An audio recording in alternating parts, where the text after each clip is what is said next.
Solo sonríe y firma, abuela. Lo dijeron entre risas, pensando que no escuchaba.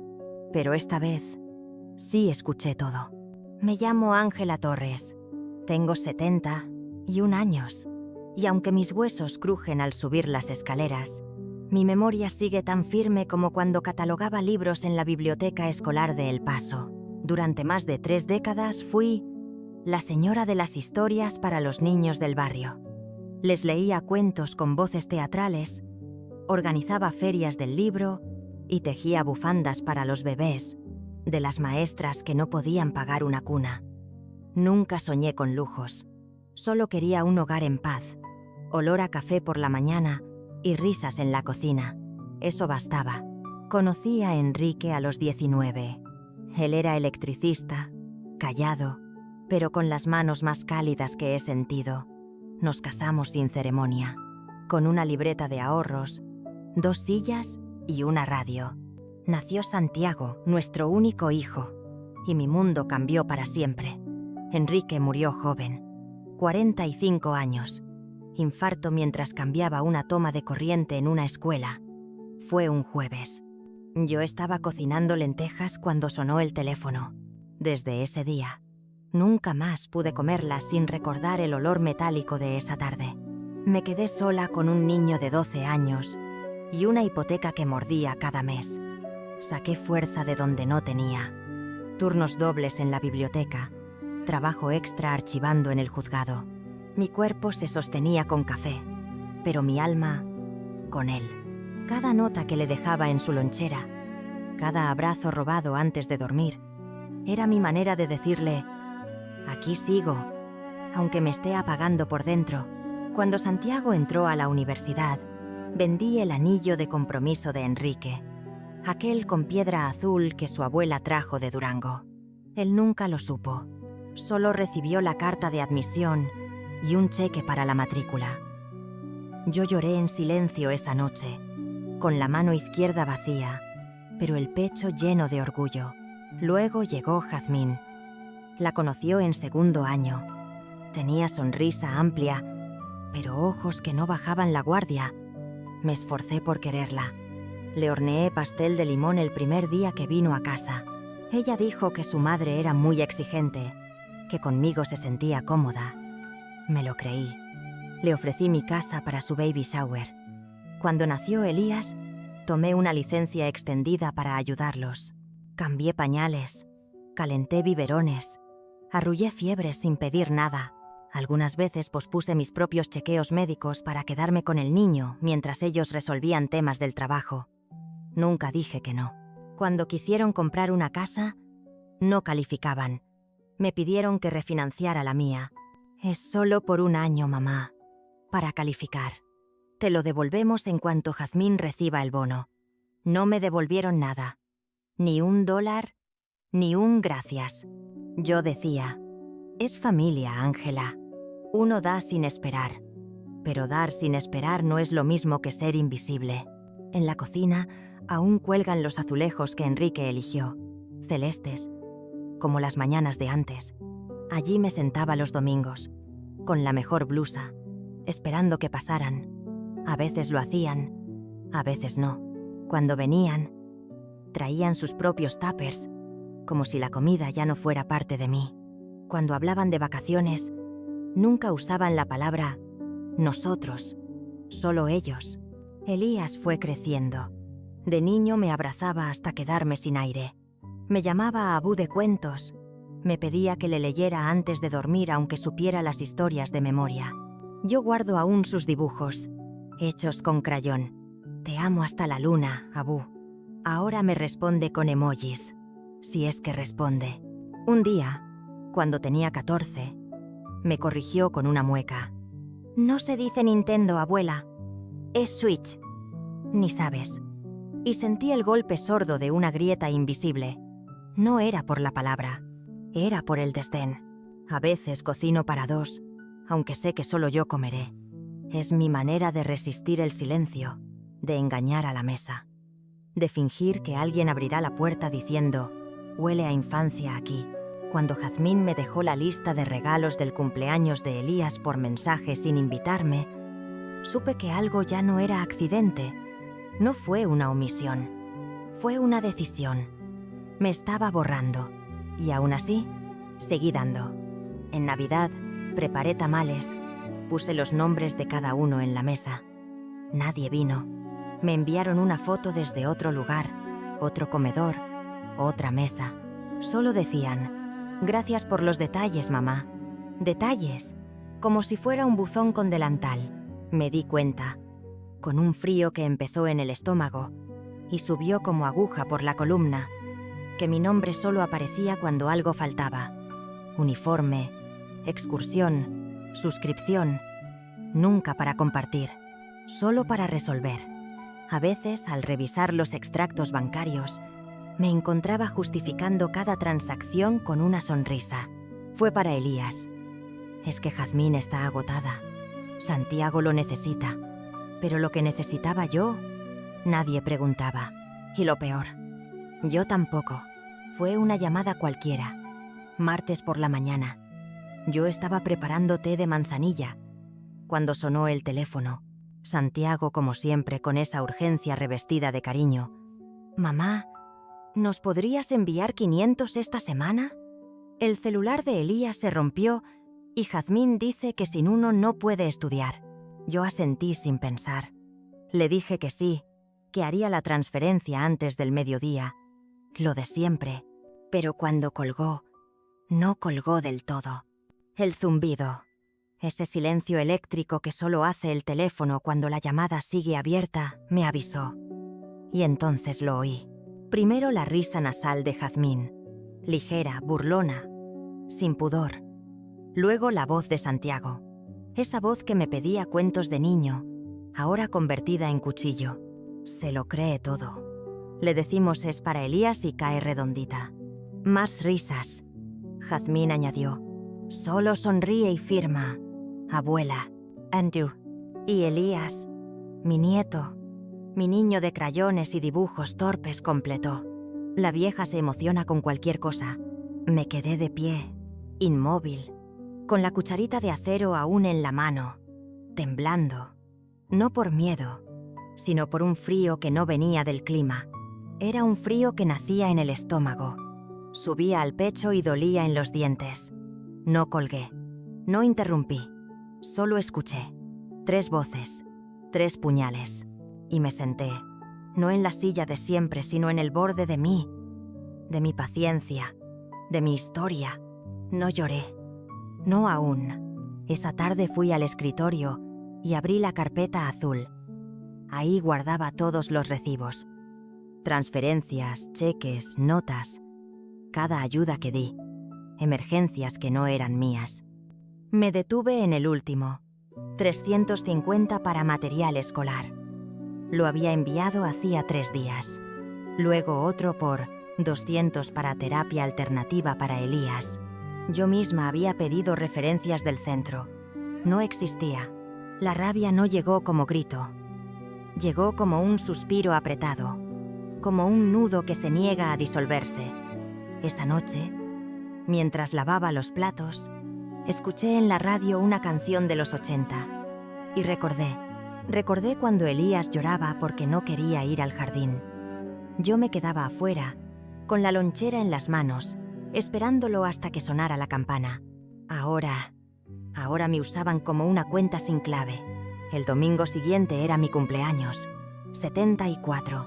No esperaba fiesta, solo un café, una visita, una flor. Santiago me llamó el viernes. Vamos a hacer una carne asada, mamá, en tu patio. Vendrán unos amigos de Jazmín. ¿Podrías ayudarnos con la comida? Asentí. ¿Qué más podía hacer? Compré carne, mariné desde temprano, preparé ensalada de papa, hice pastel de zanahoria con nueces. Cuando llegaron, no saludaron con abrazo, apenas con un hola lanzado desde la entrada. Jazmín traía una lista. Me la dejó en la mesa. Yo cocinaba mientras reían en el patio. Cuando pregunté si necesitaban algo más, Jazmín ni me miró. ¿Puedes quedarte en la cocina como siempre? Como siempre. Esas 2 palabras fueron dinamita. Ahí entendí que no era un olvido. Era una costumbre de borrarme. Tomé un trozo de pastel, Lo puse en un plato. Lo dejé en el refrigerador con una nota. Para mí. Nadie lo tocó. Nadie lo preguntó. Esa noche, en Instagram, Elías subió una historia. Una foto con amigos, sushi caro, copa en mano. Y una frase: a veces hay que soltar a quienes solo te drenan. Yo aparecía en la lista de pagos de su cuenta como soporte mensual. En otra ocasión, cuando tuve un espasmo en la espalda, llamé a Santiago. Le pedí si podía quedarme unos días en su casa mientras me recuperaba. Jazmín contestó: justo estamos reorganizando habitaciones. No es buen momento. Y colgó. Empecé a llevar un registro. No solo de números, de frases, de actitudes. Cada vez que me decían te avisamos, y nunca llegaban. Cada cumpleaños olvidado, cada favor cobrado, cada sonrisa vacía. Y me descubrí preguntándome cosas absurdas. ¿Dónde me perdí? ¿En qué momento pasé de ser la abuela de cuentos a ser la señora del dinero? Y luego llegó la graduación. Elías terminaba la secundaria. Nadie me avisó de la ceremonia, pero yo me enteré. Compré pastel Red Velvet, su favorito. Lo decoré con fresas frescas. Lo envolví en una toalla tibia para que no perdiera calor. Conduje 2 horas. Llegué 20 minutos antes. Busqué su nombre en la lista. No estaba. ¿Puede sentarse allá? Junto a la salida de emergencia, dijo la chica del control. Me senté. Desde allí, apenas veía los birretes. Cuando terminaron, salieron riendo. Elías se tomaba fotos con amigos, con dron. Me acerqué. Me vio. Cambió la expresión. Abu, no sabíamos que vendrías. Kelly, al lado, sonrió forzada. No te vimos en la lista. Le extendí el pastel. Lo tomó con una mano. Oh, gracias. Y giró para irse. Lo detuve. Saqué un sobre. Esto también es para ti. Dentro, un chèque de 1 para que empieces sin preocupaciones, corazón. Elías dijo: gracias. Abu, como quien dice, pásame la sal. Jazmín tomó el sobre sin disimulo. Lo pondremos en su cuenta hoy mismo. Y se fueron. Ni una foto, ni una invitación. Me quedé junto al basurero del estacionamiento, con el molde vacío en la mano. Conduje de regreso sin encender la radio, sin revisar el celular. Solo el ruido del motor y el latido en mis encías. Cuando llegué a casa, me quité los zapatos en la entrada como siempre. Pero algo ya no era como antes. No lloré. Me senté frente a la ventana, la misma desde donde leía cuentos a Elías. Recordé cuando se asustaba con los truenos y corría a esconderse bajo mi falda. Ahora corría a esconderse de mí. Esa noche no dormí. Volví a escuchar la grabación. Sí, la llamada aquella. La tenía guardada. No por error. Esta vez la busqué, la reproduje y los oí de nuevo. Solo sonríe y firma, abuela. La vieja se emociona con cualquier cosa. Risas, más risos. Como si el amor fuera un anzuelo y yo un pez tonto que pica por cualquier palabra dulce. La escuché 3 veces. 4. La rabia ya no era rabia, era claridad. Me fui a la cocina. Abrí la libreta de cuentas de Enrique, la que él usaba para anotar cada gasto. En una página nueva escribí con marcador negro: último cheque, fecha, monto, beneficiario, la deslealtad. Al día siguiente, fui al banco. Cerré las 2 cuentas conjuntas. Le pedí al gerente que revocara todo acceso que no fuera exclusivamente mío. Claves nuevas. Notificaciones por cada movimiento. ¿Desea añadir beneficiarios? Todavía no. Primero necesito limpiar la casa. Y la limpié. Fui a la habitación de huéspedes. Esa que decoré con tanto amor cuando Elías venía a dormir los fines de semana. Quedaba una colcha arrugada. Un peluche olvidado. Abrí una caja. Encontré una foto mía con Santiago cubiertos de harina, riendo mientras hacíamos pan. La sostuve un instante y la guardé en una bolsa de papel, junto con libros que me pidieron prestados y nunca devolvieron. Llevé la bolsa a su casa. La dejé en el porche. No toqué el timbre. No merecían una nota. Volví a casa. No preparé pastel. No hice lentejas para todos. Cociné sopa de cebada. Pan de maíz caliente. Solo para mí. Y me senté en mi rincón, con mi cuaderno de crucigramas. Comí con manos temblorosas. Sabía a principio. Esa noche no puse el celular en la mesa de noche. No esperaba llamadas. Y por primera vez en años, tampoco las necesitaba. No necesitaba que me pidieran perdón. No necesitaba que fingieran otra vez. Lo que necesitaba era salirme de ese papel, de ese rol donde siempre estaba para todos, menos para mí. Me levanté esa mañana como siempre. Té con limón, bata de algodón, diario en la mano. Pero algo dentro de mí ya no estaba en su sitio. O tal vez, por fin, se había recolocado. Fui directo al mueble del pasillo. Allí, detrás del jarrón que nadie movía desde que Enrique murió, estaba el viejo libro de cuentas. Enrique lo llamaba La memoria de lo que vale. En una hoja nueva, escribí una frase sin temblor. Esto no se repite. Esto se rompe aquí. Luego abrí el chat familiar. Ese donde mandaban memes insípidos, listas de regalos y mensajes vacíos. Toqué el botón. Salir del grupo. El sistema preguntó, ¿estás segura? Sonreí. Nunca lo estuve más. Después, entré a la aplicación del banco. Cerré la cuenta conjunta con Santiago. Bloqueé el acceso de Jazmín a la otra. Activé notificaciones por cada movimiento. Claves nuevas. Niveles de verificación. Cuando el gerente preguntó, ¿desea designar beneficiarios? Respondí sin pestañear. Todavía no. Primero necesito depurar. De vuelta en casa, fui a la caja fuerte. Dentro estaban mi diploma de bibliotecaria, la pulsera de hospital de Elías al nacer y el testamento. Ese documento que Enrique y yo habíamos hecho juntos cuando él aún vivía. Leí las líneas que decían, en caso de fallecimiento, todo pasará a manos de su hijo Santiago Torres. Cerré los ojos y lo taché con marcador rojo. Nulo. La mañana siguiente me presenté en el bufete legal. Me asignaron a una abogada joven, cabello recogido, ojos firmes. Le conté todo, sin llanto, sin pausas. Ella me escuchó sin interrumpir. Cuando terminé, me preguntó, ¿y tiene pensado a quién dejarle su patrimonio? Respondí sin dudar, a nadie de mi sangre. Mi nieto me olvida, pero hay otras personas que todavía sueñan. Así nació el Fondo Enrique Torres, un programa de becas para mujeres mayores de 50 que quieren terminar sus estudios. Mujeres que, como yo, postergaron todo por otros. Mi nombre no aparecería en los anuncios. No hacía falta, pero en el reverso de cada carta de aceptación habría una nota que decía, gracias a una mujer que creyó en los libros y en las segundas oportunidades. Esa misma semana me cambié de sucursal bancaria.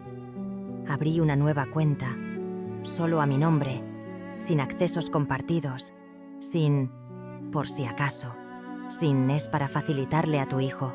Cuando el gerente me preguntó por qué tanto cambio, le mostré una libreta. En ella tenía escritos cada pago, cada transferencia, cada promesa rota. ¿Sabe qué es esto?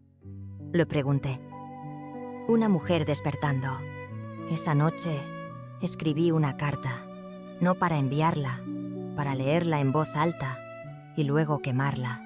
Santiago, ya no soy la madre que dice sí porque tiene miedo de quedarse sola. Tú me enseñaste mi valor al ponerlo en descuento. Jazmín, nunca fuiste hija mía, solo una usuaria bien educada. Elías, fuiste mi sol. Pero incluso el sol, si no se cuida, se vuelve sombra. Terminé con una frase que me sabía a verdad absoluta. Desde hoy, la puerta no está cerrada con llave, está cerrada con dignidad. La quemé en el fregadero. Las cenizas se fueron por el desagüe, junto con los años que me tragué en silencio. El teléfono sonó 3 días después. Primero fue Santiago. El número no era el de siempre. Tal vez había cambiado de chip o usado otro aparato. Pero su voz era la misma. «Mamá, ¿estás bien?» Me llegó una alerta del banco. Algo sobre acceso restringido. Seguro fue un error. Llámame apenas puedas. No respondí, porque los errores ya los había cometido yo durante años. Después vino Jazmín. Mensaje de voz, esta vez llorosa, forzada. «Ángela, lo sentimos. Algo que dijimos se malinterpretó. A veces uno bromea sin pensar. Ya sabes, te queremos. ¿Podrías responder, por favor?» Me quedé sentada, girando mi anillo de bodas en el dedo. Recordé cuando ella decía que yo era la mejor suegra del mundo, la misma que me dejó en la última fila de la graduación de su hijo. Y luego Elías. Un simple texto. «Abuela, ¿qué está pasando? Papá y mamá están raros. Solo quiero saber si estás bien». Ese fue el que me dolió, porque por un instante me tentó. Pensé en responder con un «Estoy bien, corazón», pero no lo hice. Porque «bien» significaba no repetir el ciclo, y Elías ya no era un niño. Si su cariño dependía del dinero que le daba, entonces no era cariño, era costumbre. Y las costumbres, como los testamentos, se pueden cambiar. Esa noche Helen vino con una botella de sidra, para celebrar que no les diste el gusto de una explicación. Brindamos en vasos de plástico. Nos reímos como hacía años no lo hacíamos. Jugamos Scrabble hasta la medianoche. Cuando se fue, me quedé mirando la puerta cerrada. No sentí soledad, sentí paz. El cuarto día fue distinto. El timbre sonó 2 veces, y luego una voz que conocía demasiado bien. «Mamá, sé que estás ahí. Solo quiero hablar». Era Santiago. Lo vi por la mirilla. Tenía el cabello despeinado, como cuando era niño y se levantaba de la siesta. Pero no abrí. Solo apoyé la espalda contra la madera. Firme. Lo escuché decir con tono tenso. «Ya sé que hiciste algo con el testamento. Y lo de la beca. ¿De verdad, mamá, vas a dejarle todo a extraños?» Ahí entendí. No me extrañaba. No me buscaba. Solo le dolía haber perdido el acceso. No el vínculo. La renta. Y lo pensé. Esos jóvenes que recibirían la beca quizás serían más míos que él jamás fue, porque ellos nunca me pidieron nada. Y yo decidí darles todo. El 5.º día fue silencio. Silencio denso. Y supe que por fin me habían soltado. O tal vez fui yo quien se soltó primero. Pasaron 3 meses. 3 meses sin llamadas. Sin «necesitamos hablar». Sin «¿puedes ayudarme con esto?». El vacío fue ensordecedor al principio. Luego se volvió música suave. Pinté la reja del jardín. Cambié las cortinas del cuarto de huéspedes. Aprendí a hacer pan sin máquina. Y cada noche escribía en mi diario una sola frase. Hoy tampoco me arrepentí. Un sábado por la mañana lo vi. Un auto estacionado frente a mi casa. Las mismas placas. El mismo color.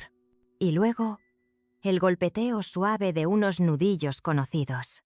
Respiré. Alisé mi blusa. Y abrí. Ahí estaba Santiago. Más delgado. Ojeroso. Los hombros caídos. Pero los ojos, aún con ese brillo de orgullo herido. «Mamá». Mi nombre en su voz ya no me sonaba familiar. Nos quedamos uno frente al otro, con el umbral de por medio. «No he venido a pelear, Jisoo. Solo quiero entender». No di nada. Esperé. Bajó la mirada. «¿De verdad nos cortaste así? ¿A tu familia?». Levanté el rostro, directa. «¿No me cortaron ustedes cuando decidieron que solo valía por lo que daba? Fue un error», dijo rápido. «Un mal chiste. No sabíamos que estabas en la línea». «Ah, claro». Me crucé de brazos. Si no me hubieran escuchado, seguiría todo igual. Me miró. «Trogo Soliva. Yo solo quiero que esto vuelva a ser como antes». Incliné la cabeza. Antes de que me llamaras cajero automático, antes de las mentiras, los engaños, las risas a mis espaldas, Santiago alzó las manos, frustrado. Eres mi madre. Tienes que entender que estábamos estresados. Y ahí le respondí con calma. Gélida. Y tú tienes que entender que yo no estoy en venta. Silencio. Él respiró hondo, como si esperara que lo abrazara, lo perdonara, le ofreciera sopa caliente y un cheque. Pero no lo hice. Aprendí algo, Santiago. A veces hay que cerrar la puerta para dejar de sangrar. Puso una mano en el marco, como queriendo detenerme. Mamá, lo miré a los ojos. Te enseñé lo que era el amor, le dije, y tú me enseñaste cuánto valía para ti. Gracias por esa lección. Y cerré la puerta, sin gritos, sin lágrimas, solo un clic suave, definitivo. Me apoyé contra la madera y exhalé. No era alegría, no era triunfo, era dignidad. Y eso, querida, eso no tiene precio. Dicen que el silencio pesa más cuando ya no hay expectativas. Y tenían razón. Después de aquella conversación en la puerta, no volvieron a insistir. No más llamadas, no más mensajes. Solo un eco apagado de lo que alguna vez fui para ellos. El principio duele diferente, como cuando uno suelta algo que estuvo sosteniendo por demasiado tiempo. Te tiemblan los dedos aunque ya no hay nada entre ellos. La casa se volvió más silenciosa. Sí, pero no vacía, porque empecé a llenarla de mí. Reorganicé los libros por autor, no por color como hacía Jazmín cuando decoraba. Saqué los manteles guardados que Enrique adoraba y que me decían que eran anticuados. Volví a hornear, pero no para visitas. Para mí, hice budín de pan, lentejas con zanahoria, galletas de avena con trocitos de chocolate amargo. Me las comí sin culpa. Y por primera vez, sin mirar si alguien más quería. Helen venía algunos días. Tomábamos café en el porche, hablando de cosas sin peso, como si todo lo demás ya estuviera dicho. Ella nunca preguntó detalles. Solo me miraba con ojos que entendían. Un día me trajo una planta, para que tengas algo más que cuidar, pero que también te dé algo de vuelta. Era una suculenta, resistente, silenciosa. ¿Como yo? Un martes cualquiera, recibí una carta. No tenía remitente. Al abrirla, vi un nombre. Carla, una de las primeras beneficiarias de la beca. Decía que a los 52 años había retomado sus estudios, que nunca imaginó que alguien se fijara en mujeres como ella, que ese fondo le había devuelto algo más que dinero, dignidad, y cerraba con una frase: gracias por existir, aunque nunca nos hayamos conocido. Lloré, pero esta vez lloré bonito, con calma, sin vergüenza, como quien riega lo que por fin empieza a florecer. Un domingo, mientras barría el patio, vi a Elías pasar al otro lado de la calle. Iba en bicicleta.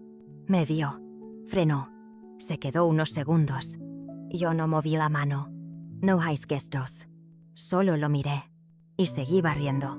2 días después llegó una caja por correo. Dentro, un dibujo, uno de esos que hacía de niño. Un sol, una casa, un árbol y 2 personas.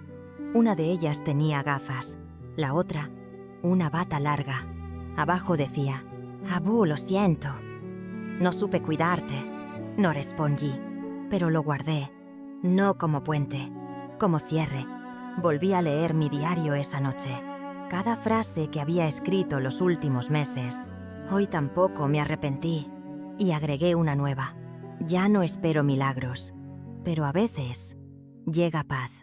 Una mañana, mientras me preparaba un café, me di cuenta de que algo había cambiado. El reloj de la cocina marcaba la misma hora de siempre. La luz entraba igual, dorada, suave, sobre los azulejos celestes. Pero mi cuerpo ya no esperaba el timbre, ni el mensaje, ni el mamá, ¿puedes? A veces me siento en el sillón de lectura sin abrir ningún libro. Solo miro la casa, las cortinas nuevas, la suculenta de Helen, que floreció, el cuaderno donde escribo solo cuando me nace, no porque lo necesite. La paz tiene un sonido peculiar. No es silencio absoluto, es un silencio lleno, como si alguien invisible estuviera por fin abrazándote desde adentro. No volví a hablar con Santiago. No me gustó más.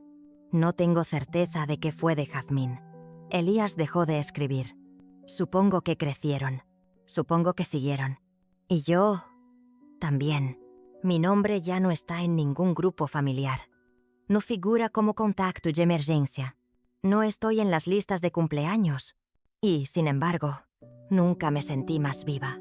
La biblioteca local organizó una jornada de lectura para adultos mayores.